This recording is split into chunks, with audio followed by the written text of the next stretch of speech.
لله والصلاة والسلام على سيدنا رسول الله وعلى آله وأصحابه ومن والاه. اللهم ربنا آتنا في الدنيا حسنة وفي الآخرة حسنة وقنا عذاب النار. عزیزان و خۆشەویستان، سلامی خوای گەورەتان لەسەر بێ لە شەوێکی تری جومعەی مبارەکە لە خزمەتی کۆڕی سەڵاوات و ستایشی پێغەمبەردا سەڵات و سەلامی لەسەر بێ و لە باسی سیرەی پاکی و پێغەمبەر نازدارە لە خزمەتی کتێبەکە جنابی مامۆستای مدەڕیسە درجات عالي الوردة العنبرية في سيرة حظ الخير البرية لباس الشمائلي في غمر نازدارا بين صلاة وسلام إلى سربية قشتنا أو شواني كوا في غمر نازدار دمي مباركي وهروها في مباركي في مباركي شفابه وآسايو سادو ساكار نبوه حتى باس ما كروت من ئەم پێغەمبەرە نازدارە چەندین سەحابەی نازاری خۆی کە بریندار بووە، تووشی ناڕەقەتی بووە، حتا چاوی دەرپۆقیوە دەرچووەکو حەزی قەدادە یا حەزی عەلی ڕەزا ڕەحمەتی خوای لەسەر بێ لە غەزای خەیبەرە کە بڕاستی چاوەکانی زۆر ئازاری و نەیەتوانی بیکاتەوە بە تفی مبارەکی پێغەمبەری خوا سەڵات و سەلامی لەسەر بێ ئازار لە چاوەکانیان نەما تاکو مردنیش تاکو وەفاتیشان. حەزەتی قەدادە لە غەزایەک لە غەزاکانە ئاوا چاوی دەرپۆقی هاتە سەردەستی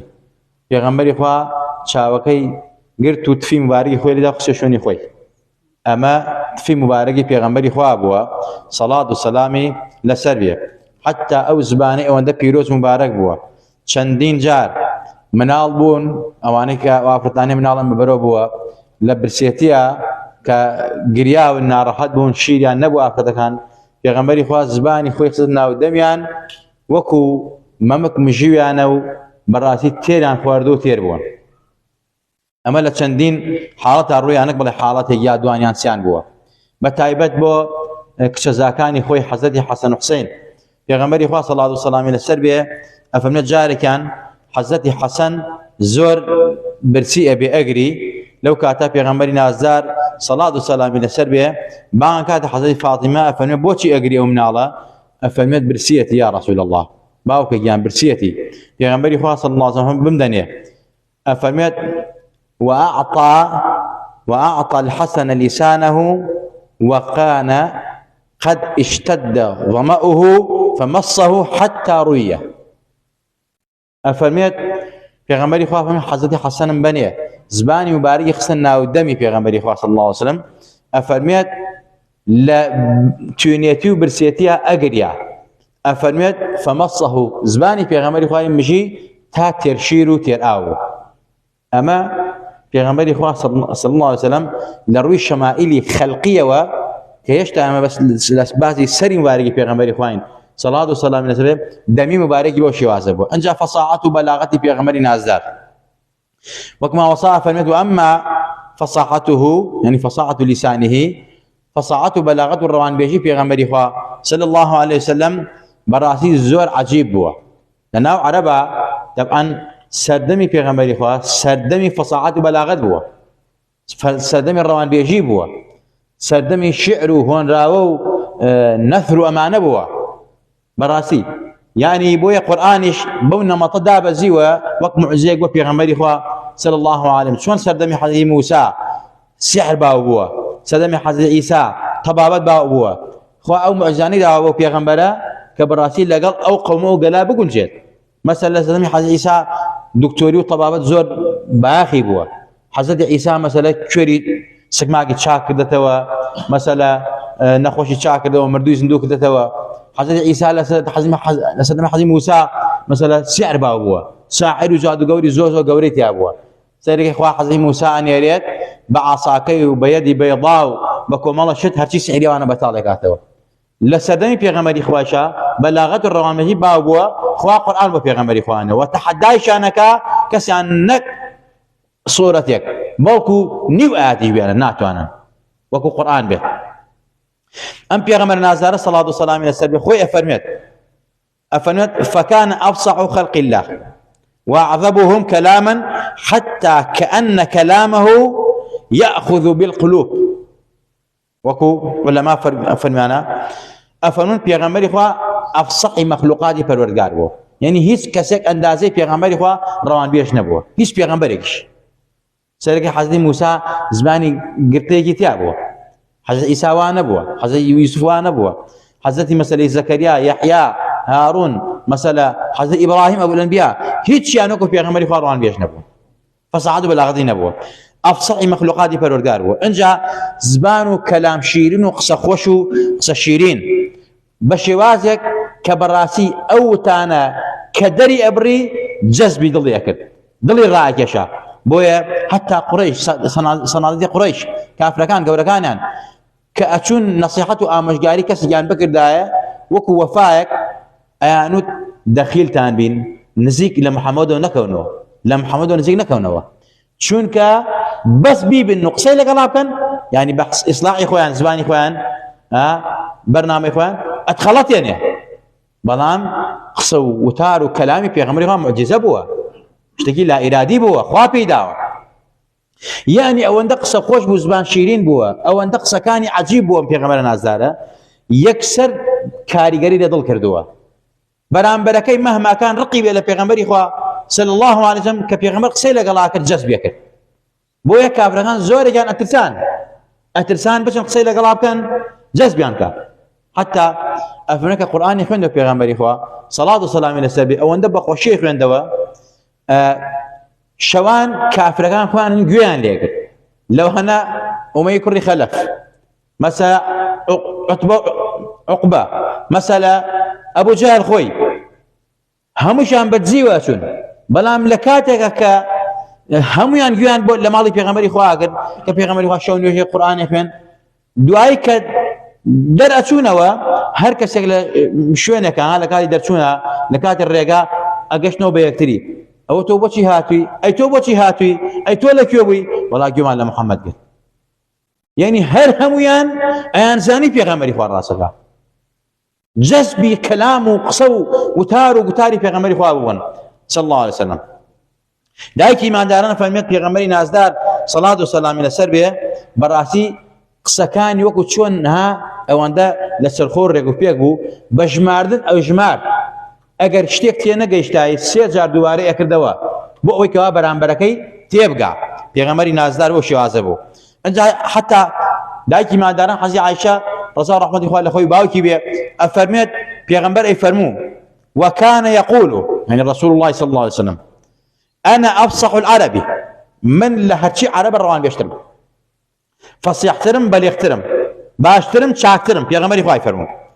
وإن أهل الجنة يتكلمون بلغة محمد صلى الله عليه وسلم أهل بهشت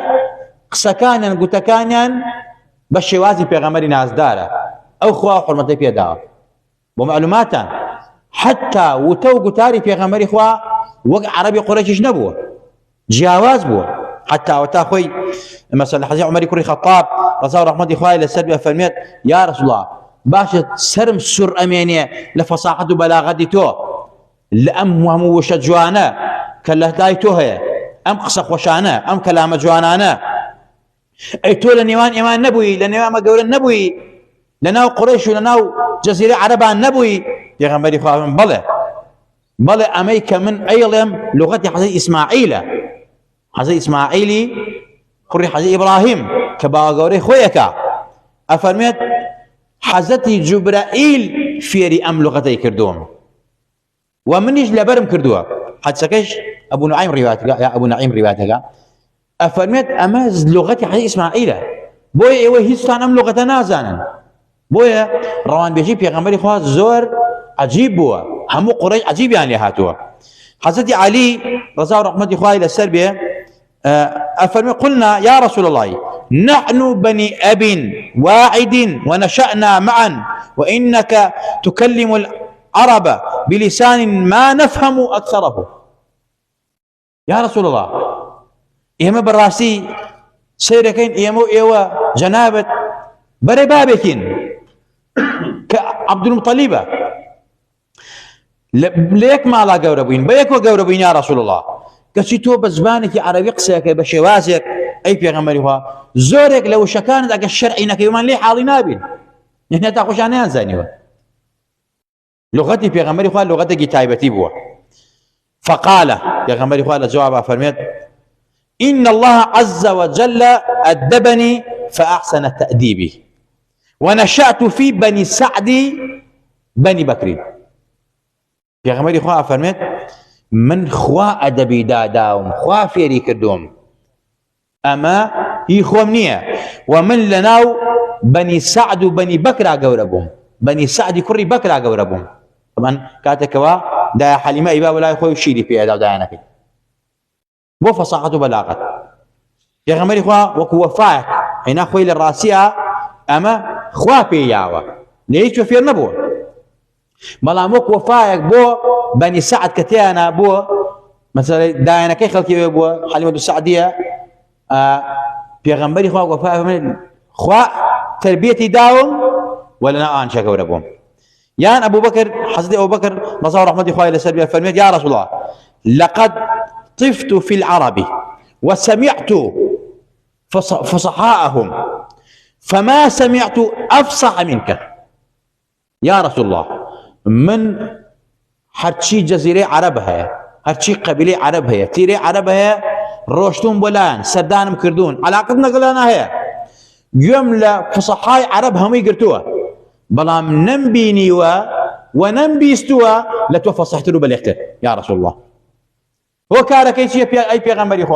بيغمبري خواه فرمي صلاة والسلام عليه قال أدبني ربي ونشأت في بني سعد من خواه تربيتي داومو لناو بني سعد في قشتهم بويا حتى فرمايش كيف بدم بيغمبري ويقول والله حديث نية كبيغمبري خواه فرميت صلاة والسلام على سربيا أنا أفصح من نطق بالضاد. فقال ابن كثير لا أصل له لكن معناه صحيح معناي فرمودك صحيحة بلام فرمودانية يتك بتواني كلمة ضاد بصحي دربره براسي يعني فصعد بلاغتي تاعه بيغمبري خواه فرميت من براسي لهمو كزباشتر وتشاكتر كلمة وشي الضاد حرف الضاد در أبره جاء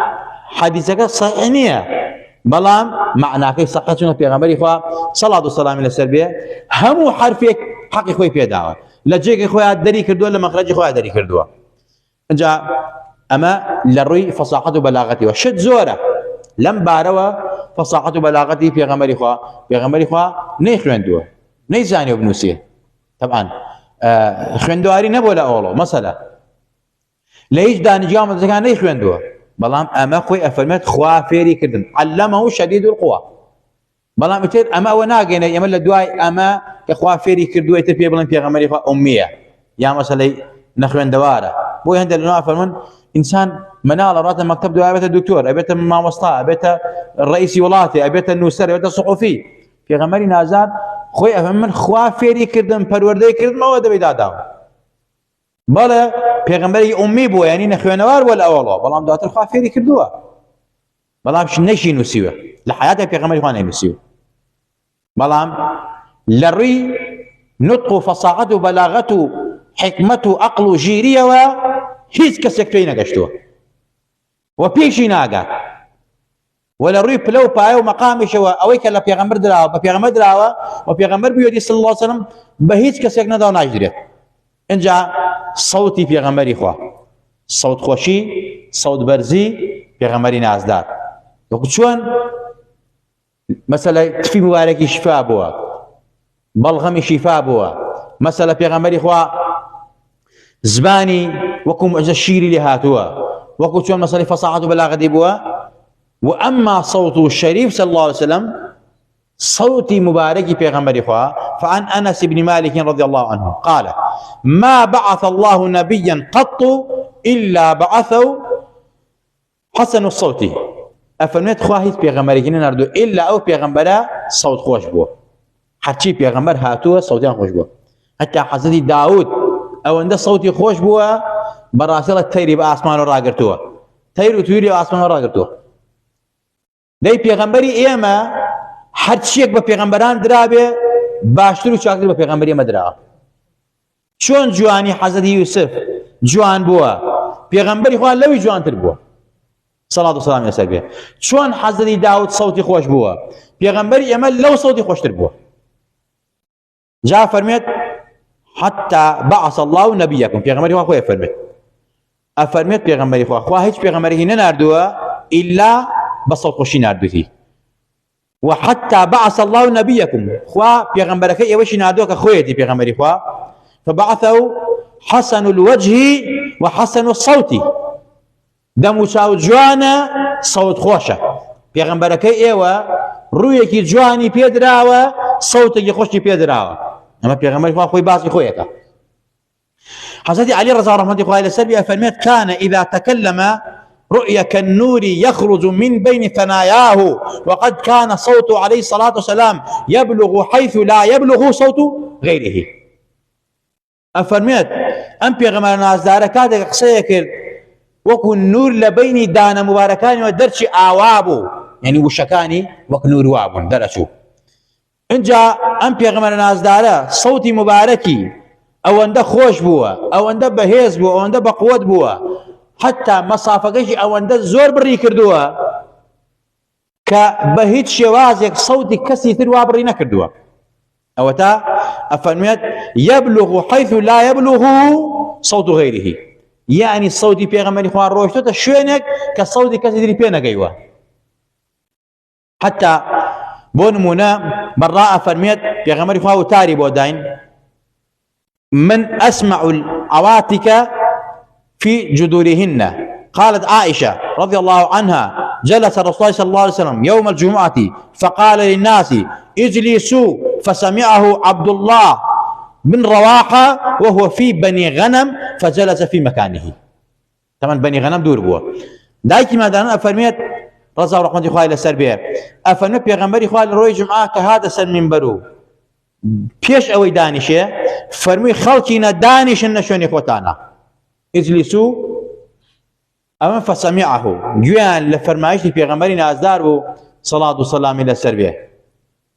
جوان لفرمایش دی پیغمبری نازدار بو صلی الله علیه وسلم لو انا عبدالله كري الرواقه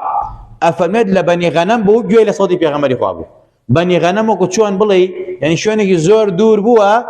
لا لما علقي في غمري خو مزجودي في غمري نازدار اما لشوني خويا دانش عبد الرحمن كري معازي تميمي افرميت خطبنا رسول الله صلى الله عليه وسلم بمنى في غمري خو لمينا منى او كتشوب حد زانين مينا لوي في غمري خو تاري وداين ففتح الله اسماعنا حتى ان كنا نسمع ما يقول ونحن في منازلنا مينا تقريبا 6 كيلومتر 2 كيلومتر لما علقاني لبيت ودوره افهم بيغمبر اخوا لما مينا وتاري ادا يمل لما كاو ما علقاني خو معنا جمل وتاري بيغمبر اخوا ابو خوا صوتي كردوينو طبعا ام صوت هي بهزي بيغمبر اخوا صوت خوشي اما خوا بيغمبر نازاري داوا صلاه وسلامي لسربيه ام هاني رضي الله عنها اخوا الى سربيه فرميت كنا نسمع قراءة النبي صلى الله عليه وسلم في جوف الليل عند الكعبة وأنا على عريش. عريش طبعا معلقان يعني لو ما طبشون محلي سيرشنا له قريك ولو منطقي مالي نسيجي بيته.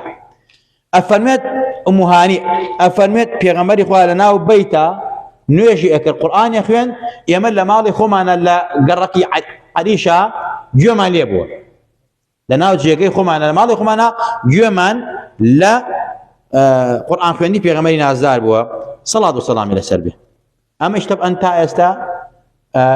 يا بس باقي سري مباركي في غمري خواقين صلاة والسلام إلى سربه